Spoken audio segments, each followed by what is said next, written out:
Three dog food brands, two dogs who wanted absolutely nothing to do with any of them. This is Will, and today we're finding out what's really inside your dog's food. Before we start, drop in the comments right now sample you think is a premium brand, A, B, or C.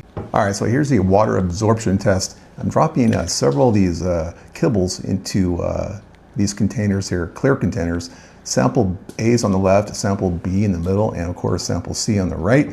I'm not going to tell you what these are. So we're going to look at these where I am, and I'll fast forward it for you guys, but how long will it take before you see some change, you know? So what we're looking for is how fast each kibble absorbs water, because this will tell us how digestible this food is for your dog. Very important. But let me pull one out here and I'll squeeze it. And it looks like, wow, okay, it's really hard. I can barely get my thumb in there. So that's sample A. I don't know. Here's sample B. Let me grab one of these and let me squeeze it a little bit. Okay, this is a little bit softer than sample A. And here's sample C. Let me grab one of these and let me grab it and squeeze it. This one's much softer than sample A and B. So, okay, the water absorption test is complete. Same water, same temperature, same time for all three samples, but the results were not all the same. Would you guys agree? Sample A was the hardest after the test, barely absorbed any water. And sample B was noticeably softer than sample A. And sample C was the softest of all three by far. Now here's what that actually means for your best friend. A kibble that resists water absorption means your dog's stomach has to work harder to break it down. A kibble that absorbs water readily has a more porous protein structure, easier to digest, more nutrition extracted. So after test one, sample C is leading, but we're not done yet. We're going to the fat blot test. Let's go. Okay guys, here it is. I grabbed my sledgehammer and I'm actually, squishing the sample A and sample B and sample C to give you some good samples here. So yeah, this is my life. What it looks like, okay, there's sample A, sample B, and sample C. So when I clean the paper, this is what it left. Sample A, kind of light, 2-inch diameter roughly. Sample B is a little bit darker, about 1.5 inches, 2 inches. And sample C surprised me. It's a smaller diameter, but it's more wet than sample A and B. So check this out, you guys. Sample A, big stain, light color, and sample B, about the same size, a little bit darker.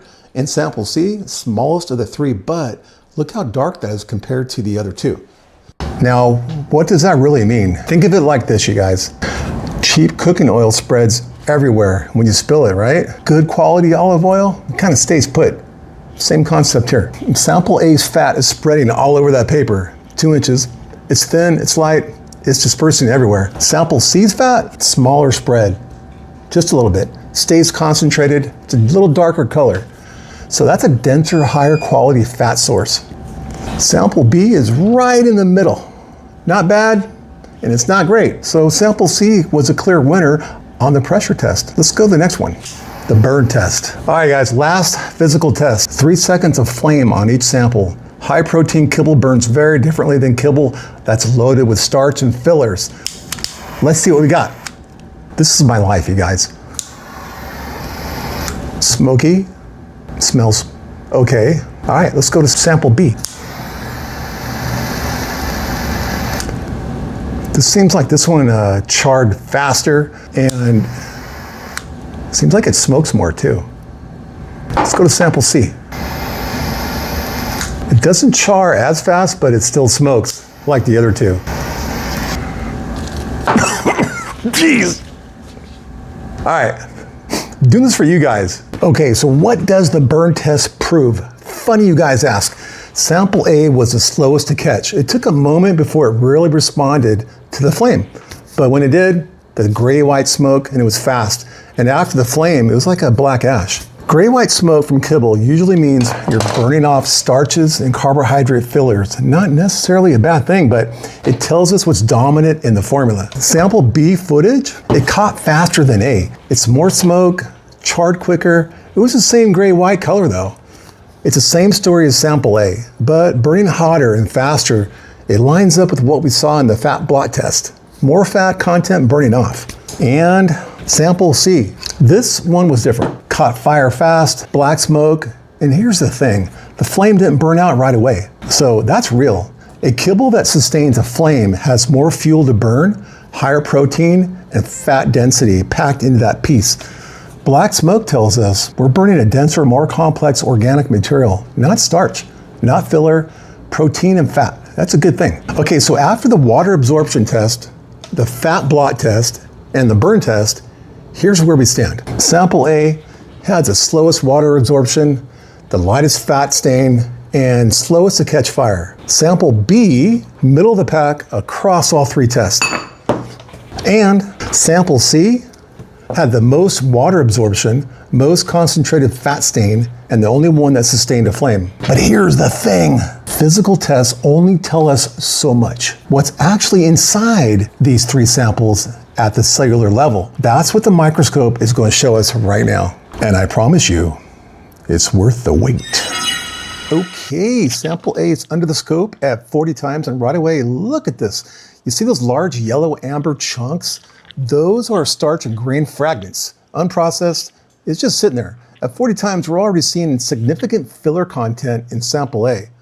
And this cloudy white mass spreading through the sample, that's gelatinized starch. There's a lot of it. When you see this much starch at just 40 times magnification, it tells you something about what's dominant in this formula. So now look for protein fibers, the actual meat content. You see those thin brown streaks running through? That's it. That's your protein. Very sparse, inconsistent, hard to find. Let's go deeper. We're at 100 times, and you guys see those large round spheres? Those are fat globules, and they're floating freely, and they're not really attached to any proteins. So that tells me that this fat was added during the manufacturing and not from the actual meat. And that tiny red brown speck right there, that's your meat content, that little thing. In the middle of all that, it's a fat and starch. So this large amber mass is gelatinized starch. Dense, dominant, taking up most of the real estate in this sample. So heavy on the filler, light on the protein, your dog is eating this every day. So let's go deeper. So we're at 400 times, and the methylene blue stain is showing us something really cool. I want you guys to look at this very carefully. So you see that large rectangular blue structure right there? That is a plant cell, a fully intact plant cell wall in your dog's food. Dogs can't efficiently digest intact plant cell walls. Their digestive systems aren't built for it. So what we're looking at right there is essentially passing straight through your dog. And all those small blue dots around it, starch granules everywhere. And this massive gray blue cloud is more gelatinized starch at 400 times. We've been seeing starch since 40 times. At every magnification level, it keeps showing up. Dominant, consistent. No muscle fiber, no meat cell structure, just starch, plant cells, and fat globules. Let's move to sample B. Okay, here we are 40 times, and already this looks different from sample A, but you see this brown mass right here? That's a meat cluster, way more visible than anything we saw in sample A, so that's a good sign. But look at these big round bubbles. Those are fat globules, and they're actually bigger than what we saw in sample A. That sucks. More meat presence in sample A, but those fat globules are definitely worth noting. So let's push it up to 100 times. All right, sample B 100 times, and now we're seeing something different from sample A. These white fibrous structures, that's a protein fiber, connected tissue from meat meal. We barely saw any of this in sample A. And those little red flecks scattered around, that's more meat particles consistently showing up across the slide. So now look at this large green-brown mass right here, that's a meat meal deposit. It's concentrated, dense, way more meat content visible than sample A showed us at this magnification. But, and this is important, you guys, look at this large yellow fragment. That's corn or grain. It's big. That's a notable grain presence. So more protein than sample A, but that grain is still showing up strong. So let's bump it up to 400 times with methylene blue. So here we are at sample B, methylene blue, and this is where it gets crazy. So this is a large elongated structure down here. You see it? That's a plant cell. We saw plant cells in sample A too, but look at the shape. It's less rigid, more organic. This looks more like a vegetable fiber than straight grain. And this large sphere up there, that's a fat globule. It's a big one. The methylene blue is bouncing off it, giving this a teal color. And that's a significant fat deposit right there. Now this is actually really visually striking. Look at all the color variation. Teal, green, yellow, brown. That brown mass in the center, that's a meat deposit. And unlike sample A, it's actually competing for space with everything else on the slide. So more ingredient diversity than sample A, more meat presence, but still plant cells, fat globules, and starch showing up at 400 times. Sample B is more complex than sample A, but is complex actually better? Sample C, let's go. So this looks completely different from both samples A and samples B. That rich golden yellow color filling the entire field, that's a characteristic of a high chicken protein and chicken fat content. We didn't see this in either of the other two samples. So, and look how dense and packed this is. It's wall-to-wall material. Very little water, very little empty space. The protein matrix, those blue-gray areas, is actually woven into the fat rather than floating around separately like we saw it in both A and B. So 40 times, sample C already looks fundamentally different from the other two. So let's keep bumping this up. Let's go. So 100 times on sample C, and look at this. That massive golden green mass taking up almost the entire field. That's a dense protein and fat matrix. And notice something. The methylene blue stain is having a hard time going through it. That actually tells us something, you guys. Dense protein resists staining. The denser the protein structure, the harder it is for the stain to get in. You see those tiny blue dots scattered inside? Starch granules, they're here. But look how few compared to what we saw in sample A and B. And this right here is what I was looking for. These large interconnected green masses filling the entire frame, that's a protein network, multiple protein clusters connected together. And look inside each one. You can actually see internal cell structures. That's actual meat tissue, not meal. It's not rendered byproduct, cellular structure. So no dominant starch mass anywhere in the field, none. Completely different story from what we saw in A and B. So let's finish this at 400 times. Here we go, 400 times, methylene blue, and right away something jumps out. What is it, you guys? Go, you see that large rectangular structure? That's a plant cell again. We saw plant cells in sample A too, but look at the difference. Sample A's plant cells were pale and hollow looking. This one is almost completely black, even after staining. That means it's packed with organic material inside. This isn't an empty filler cell, but there's something dense in there. This is the most complex cellular structure we've seen across all three samples. These teal circular structures inside the mass, those are cell organelles, actual cellular structures from meat tissue. And right here, this small elongated structure, that looks like a muscle fiber, an actual muscle fiber. Can you believe it? We didn't see this in sample A, and we didn't see this in sample B, only in sample C. 3 samples, 40 times, 100 times, 400 times magnification, and a very clear picture has formed. I think it's time to go to the board. What do you think? So before we get to the reveal, I want to introduce our two most unbiased judges, Frankie and Midas. They don't care about price, you guys. They care about the bag. They don't read labels, just know what they like. 3 bowls, 3 samples, all chicken formula. And the verdict from Frankie and Midas? None of the above. Both of them walked away. Maybe they know something we don't. Or maybe they just hold it out for something better. Who knows? Either way, the scope doesn't walk away. Let's go to the board. 3 samples and 3 physical tests. Microscope at 40 times, 100 times, and 400 times.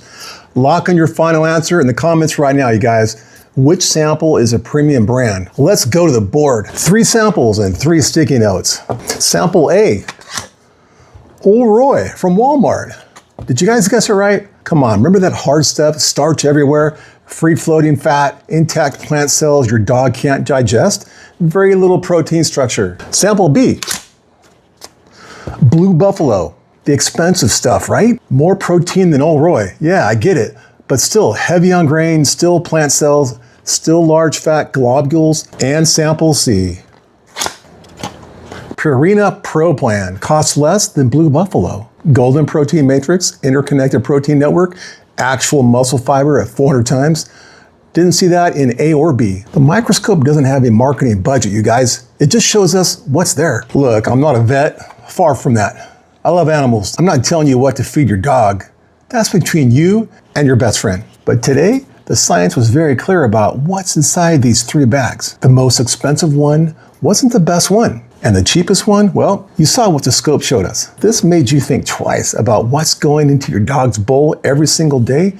Hit that subscribe button. Every week on The Visual Scientist, I take the food in your grocery cart and put it under the microscope.